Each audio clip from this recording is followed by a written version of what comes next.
Меняем двигатель на Mitsubishi Lancer 9 на своем. Купили новый мотор. Этот у нас постучался. Поршень, шатун в сторону не вышел, но я принял решение поменять мотор, потому что он мне не нравится.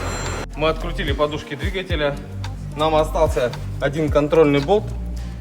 Его выкрутить, и двигатель может выходить. У нас есть два кронштейна для вынимания двигателя наверх.